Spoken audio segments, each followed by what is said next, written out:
J'ai commencé à travailler pour une plateforme d'appel avec la protection civile.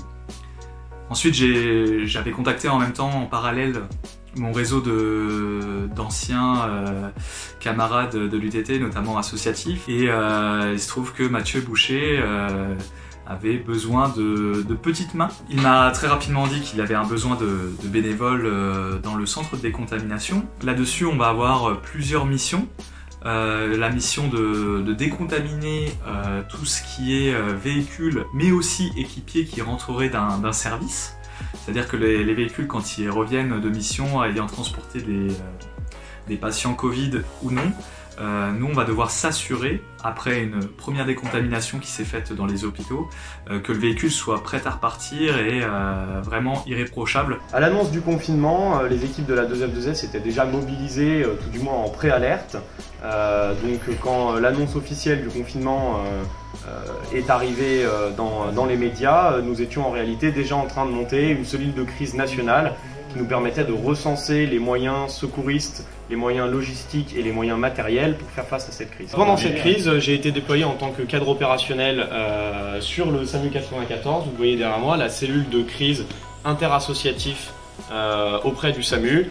Donc l'objectif de ce poste de commandement, c'est de réguler tous les véhicules de premier secours à personne qui sont en intervention prompt secours pour le SAMU, tant pour des prises en charge Covid que pour des prises en charge de victimes avec des pathologies diverses et des détresses.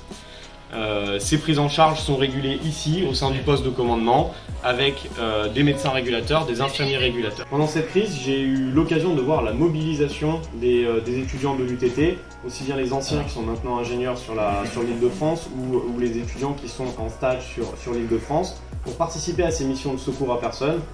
On a pu monter des ambulances en garde, on a pu monter un sas de décontamination, on a pu réaliser des missions de TGV médicalisées. Tout ça, c'est grâce à une grosse quinzaine d'étudiants UTT qui se sont mobilisés sur la zone Île-de-France. On a donc monté un centre de décontamination pour les véhicules et le personnel de tous les secouristes de la FF2S, Fédération Française des Sauvetages et Secourisme, qui sert aussi à d'autres instances comme la police, la Croix-Rouge, le SAMU social, qui vont venir utiliser nos facilités. Le principe, c'est de permettre à nos secouristes de pouvoir rentrer de garde, de se décontaminer intégralement, eux et les véhicules, pour éviter la propagation du virus au niveau des domiciles et de leurs proches. Au centre, on voit passer beaucoup de secouristes bénévoles de partout en France, mais aussi beaucoup d'anciens de Sécut qui se sont rattachés à d'autres associations plus proches de leur lieu de travail.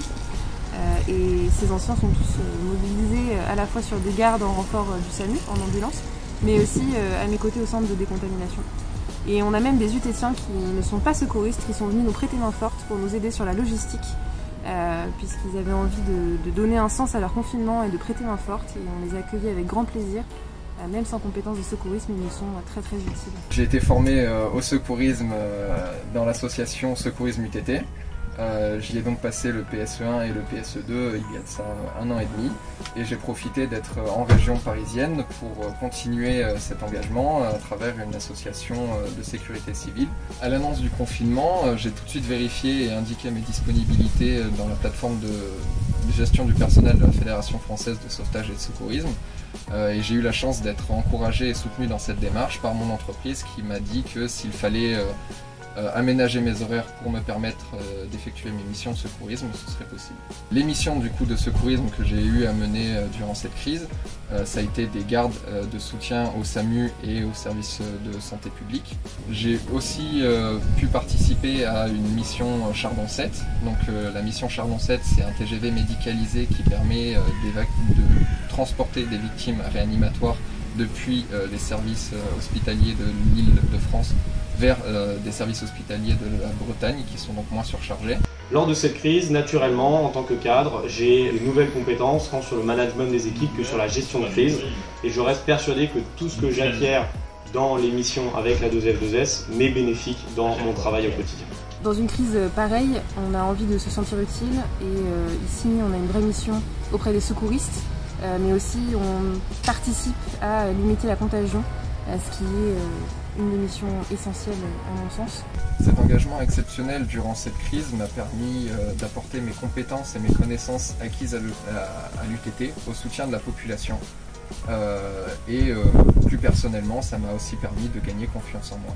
Alors cet engagement, il m'apporte certes un peu de fierté, mais surtout beaucoup de sentiments d'utilité. Le fait que je puisse le faire et que je puisse remplacer quelqu'un qui a des compétences de secourisme et qui lui peut se concentrer sur vraiment le fait d'aller secourir des gens, eh bien, ça me fait sentir extrêmement bien. Et au final, c'est plus à moi de remercier donc la FF2S et tous mes accompagnants, tous les gens qui m'encadrent pour m'avoir donné cette chance d'être utile.